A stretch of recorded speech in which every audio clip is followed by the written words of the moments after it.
ഉപ്പും മുളകും എന്നും എക്കാലത്തും എല്ലാവരുടെയും പ്രിയപ്പെട്ട സീരിയലായിരുന്നു. എന്നാൽ ഇന്ന് അതിന് കുറേയേറെ കാര്യങ്ങളിൽ മാറ്റം വന്നിട്ടുണ്ട്.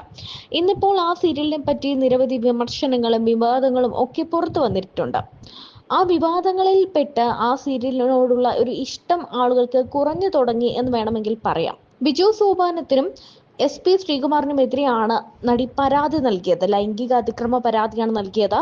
ഇതിൽ ഒരാൾ ഉപദ്രവിക്കാൻ ശ്രമിച്ചുവെന്നും മറ്റേയാൾ ഭീഷണിപ്പെടുത്തിയെന്നുമാണ് പറയപ്പെടുന്നത്. ആരാണ് ഈ നടിയെന്നാണ് എല്ലാവരും ചോദിക്കുന്നത്. പല അഭിപ്രായങ്ങളാണ് പലരും പറയുന്നത്. ജൂഹിയാണെന്ന് പറയുന്നുണ്ട്, അതിലെ തന്നെ കനകമാണെന്ന് പറയുന്നുണ്ട്, എന്തിന് പാറുക്കുട്ടിയുടെ പേര് വരെ പറയുന്നവരുണ്ട്. എന്നാൽ അതൊന്നുമല്ല, ആരാണ് ഈ സംഭവത്തിൽ യഥാർത്ഥത്തിൽ ഉൾപ്പെട്ടിട്ടുള്ളത്, ആരാണ് ഇരയായത് എന്നൊക്കെ പലരും തുറന്നു പറയാൻ ആഗ്രഹിക്കുന്നുണ്ട്. തുറന്നു പറച്ചിലുകൾ കേൾക്കാനും ആഗ്രഹിക്കുന്നുണ്ട്. നിഷാ സാരംഗ് നമ്മുടെ ഈ ഉപ്പുമുളകും സെറ്റിനെ പറ്റി മുൻപ് മാതോരാതെ പറഞ്ഞിട്ടുണ്ട്.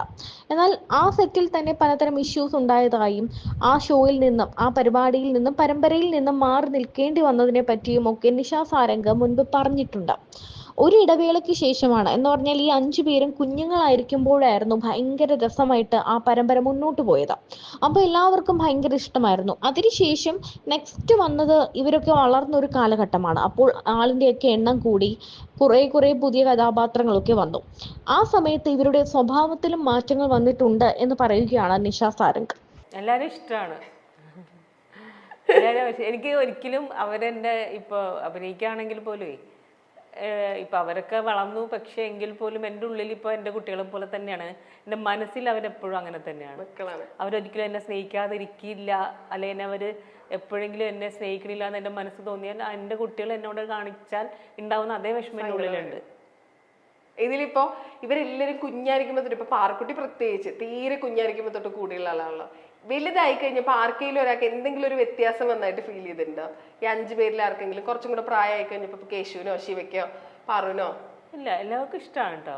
പിന്നെ നമ്മളിപ്പോ നമ്മളെ കുട്ടികൾ, എൻ്റെ കുട്ടികൾ വളർന്ന് കുഞ്ഞിലത്തെ ക്യാരക്ടറാണോ ഇപ്പൊ? അല്ല.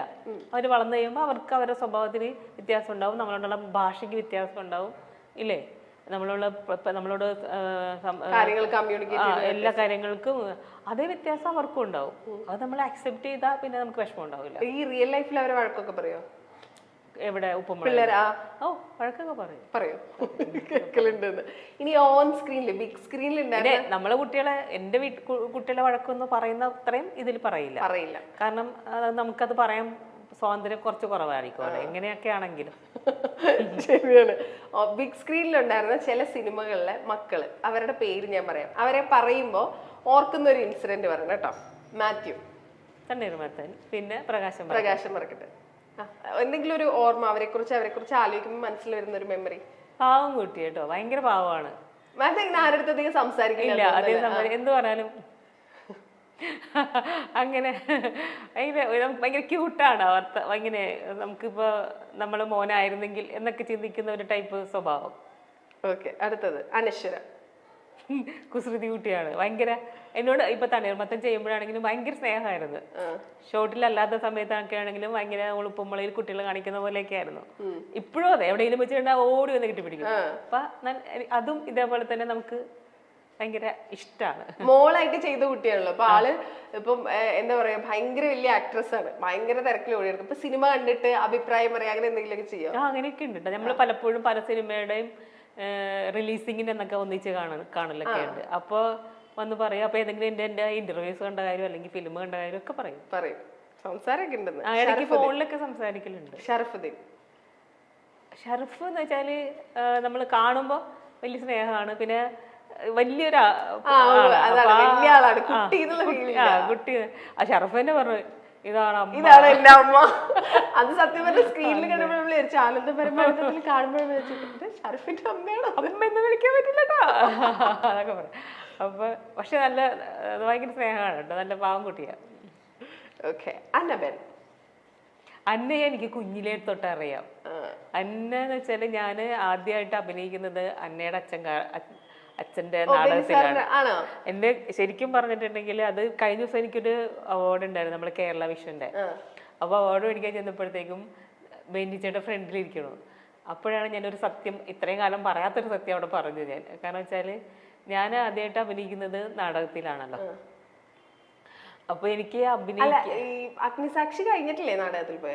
അഗ്നിസാക്ഷി എന്നല്ല, അഗ്നിസാക്ഷി ചെറിയ അതിനകത്ത് അഭിനയിക്കാൻ പറ്റിയ സംഭവമൊന്നും ഇല്ല. അപ്പൊ നമ്മള് ഒരു അഭിനയിക്കാന്ന് പറഞ്ഞാൽ പ്രോപ്പർ ആക്ടിങ്. അപ്പോൾ എൻ്റെ വീട്ടിൽ എൻ്റെ അച്ഛൻ്റെ സുഹൃത്താണ് MK അർജുന മാഷ്. അപ്പോൾ മാഷ് അച്ഛനും കൂടെ ഇടയ്ക്കൊക്കെ കാണലുണ്ട്. മാഷിൻ്റെ വീട്ടിൽ അച്ഛൻ പോകും, അച്ഛൻ അല്ലെങ്കിൽ മാഷ് നമ്മളെ വീട്ടിൽ വരും ഇടയ്ക്കൊക്കെ. മിക്ക ദിവസങ്ങളിലും വരുമ്പോൾ കാണുമ്പോൾ ഞങ്ങൾ വീട്ടിൽ വരുമ്പോൾ മാഷ്ക്ക് ചായയൊക്കെ കൊണ്ട് കൊടുക്കുക. ഞാൻ അങ്ങോട്ട് ചെല്ലുമ്പോൾ എൻ്റെ അടുത്ത് എൻ്റെ ഇങ്ങനെ കൈ പിടിച്ചെങ്കിൽ എന്നോട് ഇങ്ങനെ കുറച്ച് നേരം എൻ്റെ അടുത്ത് വർത്താനമൊക്കെ പറയും. അപ്പോൾ ഒരു സ്ഥലം ഇങ്ങനെ വിരലിലേക്ക് ഇങ്ങനെ പിടിച്ചു നോക്കിയിട്ട് ഇവള് കലാകാരിയായി തീരാൻ സാധ്യതയുണ്ട് കേട്ടോ എന്ന് അച്ഛനോട് പറഞ്ഞു. അച്ഛൻ പറഞ്ഞു ഡാൻസൊക്കെ ചെയ്യും, ക്ലാസിക്കലൊക്കെ ചെയ്യലുണ്ടല്ലോ, ക്ലാസിക്കൽ പഠിച്ചിട്ടൊക്കെ ഉണ്ടല്ലോ എന്ന് പറഞ്ഞു. അതല്ല, ഇവള് അഭിനയിക്കും, ഇവള് ഒരുപാട് വലിയ നടിയായി തീരും എന്നൊക്കെ അച്ഛൻ്റെ അടുത്ത് പറഞ്ഞു. അപ്പൊ അച്ഛൻ ഇങ്ങനെ എന്നെ നോക്കി, ഞാനിതൊന്നും വലിയ കാര്യം ഇട്ട് കൊടുത്തിട്ടില്ല, കാരണം നമ്മള് എനിക്കൊരിക്കൽ പോലും പ്രതീക്ഷിക്കുന്നില്ല. അപ്പൊ പുള്ളി പറഞ്ഞു സിനിമയിലൊക്കെ അഭിനയിക്കും എന്നൊക്കെ പറഞ്ഞു. അപ്പൊ അത് കഴിഞ്ഞിട്ട് ഒരു ദിവസം പുള്ളിയുടെ തന്നെ ഒരു ശിഷ്യൻ ഒരു ഇങ്ങനെ വന്ന് പറഞ്ഞു, മാഷ് പറഞ്ഞിട്ടാണ് എന്നും പറഞ്ഞിട്ട് വന്ന് പറഞ്ഞു. അപ്പം അച്ഛനത് കാര്യമായിട്ട് എടുത്തില്ല, നാടകത്തിൽ അഭിനയിക്കുക. പിന്നെ അങ്ങനെ മാഷ് അച്ഛൻ്റെ അടുത്ത് പറഞ്ഞു അവൾ പോട്ടെ, അവൾ അഭിനയിക്കട്ടെ, നല്ല കാര്യമല്ലേ, പിന്നെ അവൾ ക്ലാസിക്കലൊക്കെ പഠിച്ചില്ല, അപ്പോൾ അതുകൊണ്ട് വലിയ പാടുണ്ടാവില്ല എന്നൊക്കെ പറഞ്ഞിട്ട് കുറേ നിർബന്ധിച്ച് കുറേ പ്രശ്നങ്ങളുണ്ടായി. ഈ നാടകത്തിൽ അഭിനയിക്കാൻ എനിക്ക് പോകണ്ടെന്നും അച്ഛൻ വീടില്ലാന്ന്, എനിക്ക് പോകണ്ടെന്നും അച്ഛൻ വീടില്ലാന്ന്. ചേച്ചിക്ക് ഇൻട്രസ്റ്റ് ഇല്ല? എനിക്ക് പേടി. അയ്യോ, ഞാൻ ഒരു 2 പേരെ ഒന്നിച്ച് കണ്ടിട്ടാണ് എനിക്ക് പേടിയാണ് മുട്ട് പറിക്കും സംസാരിക്കാൻ. അപ്പൊ ഞാനെങ്ങനെ സ്റ്റേജിൽ കയറുന്ന ഡയലോഗൊക്കെ പറയണേ. അപ്പൊ അതുകൊണ്ടാണ് ഞാൻ പറഞ്ഞു ഞാനില്ല, എനിക്ക് പേടിയാന്നൊക്കെ പറഞ്ഞു. അപ്പൊ അങ്ങനെ ഒരു ധൈര്യത്തിന് വേണ്ടി നമ്മളെ വീടിനടുത്തുള്ള ഒരു അമ്പലത്തിൽ ഒരു അമേച്ചർ നാടകത്തിൽ ഒരു ക്യാരക്ടർ എന്നെ കൊണ്ട് ചെയ്യിച്ചു. അങ്ങനെ അതും പ്രത്യേക റിഹേഴ്സലൊന്നും ഇല്ല, പ്രത്യേകിച്ച് വലിയ റിഹേഴ്സലൊന്നും ഇല്ല, പോയി ആ ബുക്ക് നോക്കി പഠിച്ചിട്ട് പോയി ചെയ്തു. അപ്പോഴാണ് ഈ ബെന്നിച്ചേട്ടൻ വിളിക്കണം. അപ്പോൾ നമുക്ക് ഡയലോഗ് ഇങ്ങനെ പറയണം, ഡയലോഗ് പറയുമ്പോൾ ഇങ്ങനെയുള്ള കാര്യങ്ങൾ ശ്രദ്ധിക്കണം, ഡയലോഗിൻ്റെ ഒരു മോഡുലേഷൻ ഉണ്ട്, താളമുണ്ട് ഡയലോഗിന്, നാടകത്തിന് പ്രത്യേകിച്ചും.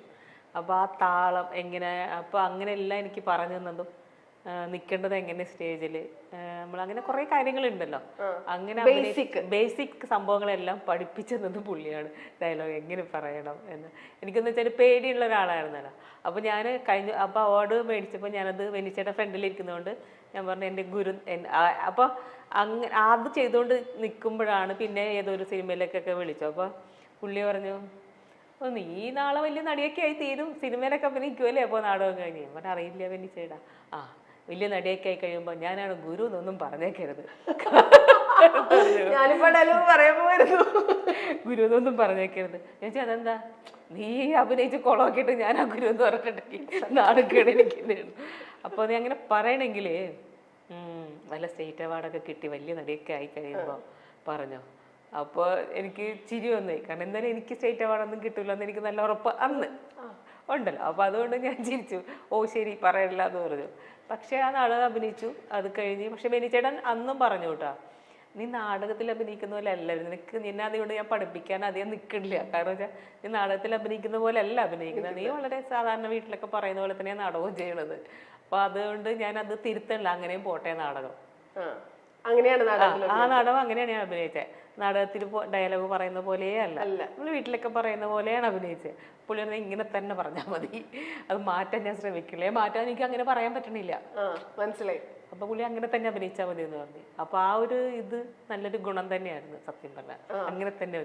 അപ്പൊ ഇത് കഴിഞ്ഞപ്പോ ഈ അവാർഡ് മേടിച്ചപ്പോ ഞാൻ എൻ്റെ ഗുരുനാഥനാണ്, അപ്പൊ ഈ സംഭവം ഞാൻ പറഞ്ഞു സ്റ്റേജിൽ, അവാർഡ് മേടിച്ചിട്ട് ഞാൻ ഇത് പറഞ്ഞു. അപ്പൊ എൻ്റെ അത് ബെന്നിച്ചേട്ടൻ ഡെഡിക്കേറ്റ് ചെയ്യണു അവാർഡൊന്നും പറഞ്ഞു, ഈ ഹാസ്യ നടിക്കുള്ള അവാർഡൊക്കെ കിട്ടി. അപ്പൊ ബെന്നിച്ചേട്ടൻ അത് കഴിഞ്ഞപ്പോ ബെന്നിച്ചേട്ടനും പ്രതീക്ഷിച്ചില്ല, ഞാനും പ്രതീക്ഷിക്കണില്ലല്ലോ, അങ്ങനെ ബെന്നിച്ചേട്ടൻ അവിടെ ഉണ്ടാവുമെന്ന് അറിയില്ല, ഞാൻ അവിടെ ഉണ്ടാവുമെന്ന് ബെന്നിച്ചേട്ടൻ അറിയാം, കാരണം വെച്ചാൽ അവാർഡ് അവരിങ്ങനെ ലിസ്റ്റ് വെച്ചിട്ടുണ്ട്. അപ്പോൾ ബെന്നിച്ചേട്ടനോട് ഞാൻ ചോദിച്ചു, അങ്ങനെ പറഞ്ഞു ബെന്നിച്ചേട്ടന് വിഷമമായോ ഇങ്ങനെ പറഞ്ഞു. നിന്നെ ഞാൻ അധികം പഠിപ്പിക്കിട്ടൊന്നും വന്നില്ല അന്ന്, അതുകൊണ്ട് എനിക്കും എളുപ്പമായിരുന്നു, പക്ഷെ നീ അത് പറഞ്ഞതപ്പോൾ ഞാനും പ്രതീക്ഷിച്ചില്ല എന്നൊക്കെ. ഇത് അന്നയോട് പറഞ്ഞോ? അന്നയ്ക്കും അറിയാം, ബെന്നിച്ചേട്ടൻ്റെ വൈഫിനും ഒക്കെ അറിയാം. ഞാൻ അവരുടെ വീട്ടിലേക്ക് പോവാറുണ്ടായിരുന്നു ആ ടൈമിലൊക്കെ, അതുകൊണ്ട് ഇവരുടെ വീട്ടിലൊക്കെ അന്നും പോയിട്ടുണ്ട്, ഞാൻ ഇടയ്ക്കൊക്കെ പോയിട്ടുണ്ട്. അപ്പോൾ ഈ അന്ന കുഞ്ഞു ഉടുപ്പൊക്കെ ഇട്ട് കുട്ടിയാണ് ഞാൻ ചെല്ലുമ്പോൾ, അതുകൊണ്ട് അന്ന് തൊട്ടേ അറിയാം, അവരുടെ വീട്ടിലെല്ലാവരെയും അറിയാം, ബെന്നിച്ചേട്ടൻ്റെ അമ്മയും പെങ്ങളെയും വൈഫിനെയും കുട്ടികളെയും ഒക്കെ അറിയാം. നേരത്തെ അറിയാന്ന്. നേരത്തെ അറിയാം. അപ്പൊ അന്നയോടൊരു ഈ നമ്മളിപ്പോ ഇത് ചെയ്യുമ്പോ കപ്പേള ചെയ്യുമ്പോ അതുകൊണ്ട് അന്നയെ ആദ്യമായിട്ട് കാണുന്ന ഒരു പ്രതീതി ശരിക്കും മോളോട് എന്തെങ്കിലും ഒരു മൊമെന്റ് ഓർക്കുന്നുണ്ട് ഷൂട്ടിങ്ങിന്റെ സമയത്ത്? ഏത് കപ്പേളയുടെ സമയത്ത്? പ്രത്യേകിച്ചൊന്നുമില്ല.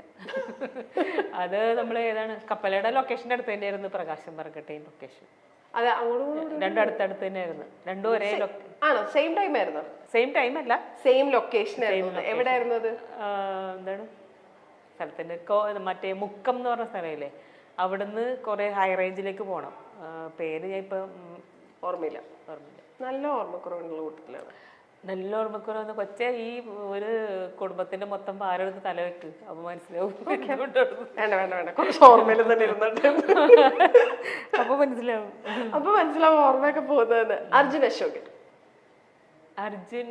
അർജുനെയും എനിക്കറിയാം. അവരെ വീട്ടിൽ മറ്റേ ഇടയ്ക്ക് അവരുടെ വീട്ടിൽ 1-2 പ്രാവശ്യം പോയിട്ടുണ്ട്. അപ്പൊ കണ്ടിട്ടുണ്ട്, അങ്ങനെ പരിചയം. എന്തിനു പോയതാ ഇതുപോലെ? അല്ല നമ്മളിത് അല്ലല്ല നമ്മളൊരു ഷോയുടെ കാര്യമായിട്ടൊക്കെ ബന്ധപ്പെട്ട് അവരുടെ വീട്ടിൽ സംസാരിക്കാനൊക്കെ പോയിട്ടുണ്ട്. അപ്പൊ അങ്ങനെ കണ്ടിട്ടുണ്ട്. പിന്നെ 1-2 സ്ഥലത്ത് എവിടെ വെച്ചൊക്കെ ഇതേപോലെ കണ്ട് പരിചയപ്പെട്ടിട്ടുണ്ട്. പക്ഷെ അത് ഭയങ്കര സിമ്പിൾ കേട്ടോ. എന്തൊരു സിമ്പിളാ കൊച്ച്, ഭയങ്കര സിമ്പിളായിരുന്നു. ഞാനപ്പോ വിചാരിച്ചു എന്നുവെച്ചാൽ അർജുൻ ഭയങ്കര ഇതായിട്ട് നിൽക്കുകയാണല്ലോ ഇപ്പൊ. അപ്പൊ ആ ഒരു മറ്റേ ഇത്ര വലിയൊരു സ്റ്റാർ ആണ് എന്നുള്ള ഒരു ഇതൊന്നുമില്ല. ഭയങ്കര സിമ്പിളായിട്ടാണ് അവിടെ ഇവിടെയൊക്കെ കയറി ഇരിക്കണതാണ്. ചേച്ചി ചെയ്യുന്ന കുഞ്ഞു വിളിച്ചപ്പോഴാണ് ഞാൻ പറഞ്ഞു അയ്യോ ഇത് ഇവിടെ ഇരിക്കായിരുന്നോ. അങ്ങനെ ഭയങ്കര പാവം കൊച്ച്. ഇതിലിപ്പോ ജഗദീഷ് ചേട്ടന്റെ വൈഫല്ലേ, അപ്പൊ എങ്ങനെയുണ്ടായിരുന്നു? ജഗദീഷ് ചേട്ടന്റെ വൈഫായിട്ട് നേരത്തെ അഭിനയിച്ചിട്ടുണ്ട്. ഫ്ലാഷില് ജഗദീഷ് ചേട്ടന്റെ വൈഫായിട്ട് അഭിനയിച്ചിട്ടുണ്ട്. വർഷങ്ങൾക്ക് ശേഷം വീണ്ടും അഭിനയിച്ചു. ഫ്ലാഷ് പാർവതിയുടെ സിനിമയല്ലേ? പാർവതി, ലാലേട്ടനൊക്കെ ഉള്ള സിനിമ. ഓ, അതിന്റെ അകത്ത് അല്ലേ? ഓക്കെ, ശരി. എങ്ങനെയുണ്ടായിരുന്നു മൊത്തത്തില്? ഇതിലെന്തെങ്കിലും ഒരു മെമ്മറി ചോദിച്ചാ? ഓർമ്മയില്ല എന്ന് പറയരുത്. ഓർമ്മയില്ലാന്നല്ല, അങ്ങനെ പ്രത്യേകിച്ച് മെമ്മറി ഒന്നും ഇല്ല കൊച്ചേ. അങ്ങനെ ഇപ്പൊ പ്രത്യേകിച്ച് ഇപ്പൊ ഞാനിപ്പോ എവിടെയെങ്കിലും പോയിരിക്കുന്നു, ആ ഷോർട്ട് റെഡി എന്ന് പറയുമ്പോൾ പോയി അഭിനയിക്കുന്നു, തിരിച്ചു വരുന്നു, അത്രേ ഉള്ളൂ. കംപ്ലീറ്റ്ലി വർക്കാണ് അത് അല്ലെ? ഓക്കെ, ശരി. ഇനി ഉപ്പും മുളകും എന്ന് കേൾക്കുമ്പോൾ, ഫൈനലി നീലു ചേച്ചി എന്നുള്ള നിശ്ചയിച്ചിട്ട് എല്ലാവരും വിളിക്കുന്നു. ഉപ്പും മുളകും എന്ന് കേൾക്കുമ്പോൾ ഞാൻ ചോദിക്കുവാണെങ്കിൽ ഒരൊറ്റ കാര്യം, ഒരൊറ്റ എന്തെങ്കിലും ഒരു രസമുള്ള ഒരു ഇൻസിഡന്റോ, അല്ലെങ്കിൽ അവിടെ ഇപ്പൊ നിങ്ങൾ മൊത്തം ഫാമിലി പോലെ തന്നെയാണല്ലോ എല്ലാവരും, ഉണ്ടായ എന്തെങ്കിലും ഒരു ബിഹൈൻഡ് ദ സീൻ എന്തെങ്കിലും ഒരു ഇൻസിഡന്റ് എന്തെങ്കിലും ഓർമ്മയുണ്ടോ? ഇതൊക്കെ നേരത്തെ പറയണ്ടായിരുന്നോ? ഞാൻ ഓർത്ത് വെച്ചായിരുന്നു. പിന്നല്ലേ പെട്ടെന്ന് വന്നിട്ട് ഒരു ഇത്രയും നേരം അവിടെ നിന്ന് തലമുഖിന്റെ അഭിനയിച്ചിട്ട് എനിക്ക് മനസ്സിലായി. അവിടെ ഈ ഉപ്പുമുളക് ലൊക്കേഷനിൽ ഒന്ന് വന്ന് നോക്കുക. നമ്മളിങ്ങനെ ഡയലോഗ് അടിക്കുന്നു, ഡയലോഗ് അടിക്കണു, സീൻ ചെയ്യണു, ഡയലോഗ് അടിക്കണു. ഒരു സെക്കൻഡ് നമ്മളവിടെ വെറുതെ ഏതെങ്കിലും ഒരു സീനിൽ ഇല്ലെങ്കിൽ ചിലപ്പോ നമുക്കൊന്ന് വെറുതെ ഇരിക്കില്ലേ. അപ്പൊ അവിടെ നിന്ന് വേറെ വന്നിട്ട് ഇങ്ങനെ ചോദ്യങ്ങൾ ചോദിക്കുമ്പോഴല്ല മൊത്തം അവിടെ കിടക്കാണ്. കേറുമ്പോ ലൊക്കേഷനിലോട്ട് കേറുമ്പോ നേരെ കാറിൽ നിന്ന് ഇറങ്ങുന്നതിന് മുന്നേ തന്നെ ഞാൻ മൊബൈൽ സൈലന്റ് ആക്കും. എന്നിട്ട് അവിടെ ചെന്ന് കഴിഞ്ഞ് തിരിച്ച് കാറിൽ കയറുമ്പോഴായിരിക്കും മൊബൈല് സൈലന്റ് മാറ്റണേ. അപ്പൊ എന്ന് വെച്ചാൽ നമ്മളെ മൂഡ് പോകാണ്ടിരിക്കുക, മീൻസ് നമ്മൾ വേറെ പ്രശ്നങ്ങളൊന്നും അവിടെ ബാധിക്കരുത്. കാരണം നമുക്ക് അവിടെ നിന്നത് കറക്റ്റായിട്ട് ചെയ്യണമെങ്കിൽ ഭയങ്കര കോൺസെൻട്രേഷൻ വേണം. അപ്പൊ അതും കഴിഞ്ഞിട്ട് നേരെ ഇങ്ങോട്ട് അവിടെ കിടന്ന നീലിമേന്ന് എടുത്തിട്ട് ഇങ്ങോട്ട് വരികയാണ് ഈശയായിട്ട്. പെട്ടെന്ന് എന്നോട് ചോദിച്ചപ്പോ ഒരുപാട് സിറ്റുവേഷൻസ് ഒരുപാട് ഉണ്ടായിട്ടുണ്ട്. കാരണം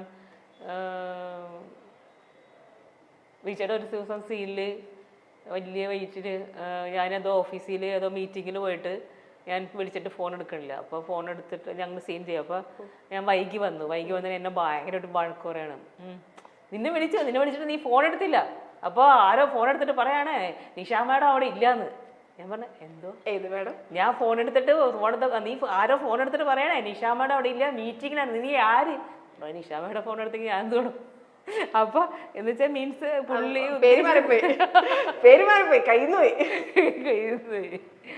അങ്ങനെ ഒരു സംഭവം ഉണ്ടായിട്ടുണ്ട്. പിന്നെ ഞങ്ങൾ ഒന്നിച്ച് പോകുമ്പോ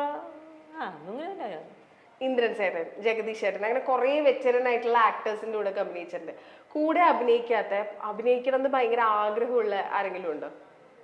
അതായത് നമ്മള് ശരിക്കും ഇന്ന ആളുടെ കൂടെ ഒരു സിനിമ ചെയ്താൽ കൊള്ളാം നമ്മൾ അങ്ങനെ മനസ്സിൽ വിചാരിക്കുമല്ലോ, പ്രത്യേകിച്ച് ഈ ഫീൽഡിൽ നിൽക്കുമ്പോൾ. അങ്ങനെ വിചാരിക്കുന്നത്? അങ്ങനെയൊന്നുമില്ല, ആരോടാണെങ്കിലും അഭിനയിക്കാം. എനിക്ക് സിനിമ ഒന്നാമത് പറ്റുന്നിടത്തോളം ജോലി ചെയ്യാൻ പറ്റിയാൽ മതി. എനിക്ക് വർക്ക് ഉണ്ടാവണം, കാശ് കിട്ടണം, അത്രേ ഉള്ളൂ. അങ്ങനെയല്ല, എല്ലാവരും വലിയ ആൾക്കാരാണ്. സത്യം, എല്ലാവരും വലിയ ആൾക്കാരാണ്. അപ്പൊ അങ്ങനെ ഇന്ന ആളുടെ കൂടെ അങ്ങനെയൊന്നുമില്ല. നമുക്ക് കിട്ടുന്ന ക്യാരക്ടർ നമ്മൾ ചെയ്യാൻ നന്നായി ശ്രമിക്കുക. നമ്മളെ കൂടെ അഭിനയിക്കുന്ന ആൾ ആരായാലും എന്താ അഭിനയിക്കുക. ഒന്നും ഞാൻ അത്ര എല്ലാവരും വലിയ ആൾക്കാർ തന്നെയാണ്. മനസ്സിലായി. കിട്ടുന്ന ക്യാരക്ടർ പോലെയാണ് അവർ പോകുന്നതെന്ന് മാത്രമേ ഉള്ളൂ. പക്ഷെ എല്ലാവർക്കും അവരുടേതായ ഗുണങ്ങളുണ്ട്, അവരുടേതായ കഴിവുകളുണ്ട്. അപ്പൊ ആരെയും കുറച്ചും കാണാൻ പറ്റില്ല, ആരെയും കൂട്ടിയും കാണാൻ പറ്റില്ല. ലൈഫിൽ ഇപ്പൊ ഞാൻ ചോദിക്കുകയാണെങ്കിൽ ഒരു സ്വപ്നം, ഒരു റീസെന്റ് സ്വപ്നം എന്താ? ഭയങ്കര ആഗ്രഹിച്ച് നിൽക്കുന്ന എന്റെ കരിയറിലാണോ? കരിയർ വൈസ് ആണെങ്കിലും പേഴ്സണൽ വൈസ് ആണെങ്കിലും പേഴ്സണൽ വൈസ് ഇഷ്ടം പോലെ ഉണ്ടാവുമല്ലോ. നമുക്കിപ്പോ നമ്മുടെ കുട്ടികൾക്ക് നല്ല ജോലി വേണം, അല്ലെങ്കിൽ അവര് ഭയങ്കര വെൽ സെറ്റിൽഡ് ആവണം. കരിയർ വൈസ് ആണെങ്കിലും കരിയർ വൈസ് ആണെങ്കിൽ കരിയർ വൈസ് എനിക്കിപ്പോൾ ആക്ടിങ് ബേസ് ശരിക്കും പറഞ്ഞാൽ എനിക്ക് ഒരുപാട് നല്ല നല്ല ക്യാരക്ടറുകൾ ചെയ്യാൻ ഇപ്പോൾ ഒരുപാട് ആഗ്രഹങ്ങളുണ്ട്. ഇപ്പോൾ ഡിഫറെൻ്റ് ആയിട്ടുള്ള ക്യാരക്ടർ ചെയ്യാൻ. ഇപ്പോൾ എഴുത്തോലയിൽ ചെയ്തതുപോലത്തെ എഴുത്തോല എനിക്ക് ശരിക്കും ഭയങ്കര ഇഷ്ടപ്പെട്ട് ചെയ്തൊരു ക്യാരക്ടറാണ്. ശരിക്കും ഇതൊരു ചലഞ്ച് തന്നെയാണ്. അപ്പോൾ അങ്ങനെ നമുക്ക് ഇപ്പം ഞാൻ ഒരു അമ്മ, ഒരു ടിപ്പിക്കൽ അമ്മ എന്നുള്ളൊരു ക്യാരക്ടറാണ് ഇപ്പം എല്ലാം ചെയ്തു പോണത്. അമ്മ തന്നെ ആയാലും പ്രശ്നമില്ല, അമ്മയാണല്ലോ ഞാൻ, എന്തായാലും അമ്മ പോലത്തെ ക്യാരക്ടറിലേ കിട്ടുള്ളൂ. അപ്പോൾ എന്നിൽ നിന്ന്, ഞാൻ എന്ന വ്യക്തിയിൽ നിന്ന്, നിഷ എന്നുള്ള അമ്മയിൽ നിന്നും നിഷ എന്നുള്ള വ്യക്തിയിൽ നിന്നും വിട്ടിട്ട് ഒരു ക്യാരക്ടർ ചെയ്യാൻ പറ്റണം. ആ ക്യാരക്ടറിൽ ഇപ്പോൾ തണ്ണീർമത്തനിലെ അമ്മ തന്നെയാണ്, പക്ഷെ ആ അമ്മയിൽ ഒരു വ്യത്യാസമുണ്ട്. ആ ഒരു ക്ലൈമാക്സ് സീനിലൊക്കെ അതൊരു വിട്ട് ഒരു വേറെ രീതിയിൽ സ്കോർ ചെയ്യാൻ പറ്റുന്നുണ്ട്. അപ്പൊ അങ്ങനെ സ്കോർ ചെയ്യാൻ പറ്റുന്ന എന്തെങ്കിലും, നമ്മൾ വിട്ട് ചെയ്യാൻ പറ്റുന്ന എന്തൊരു ക്യാരക്ടർ ഇട്ടുണ്ടെന്ന് എനിക്ക് ഭയങ്കര ആഗ്രഹമാണ്.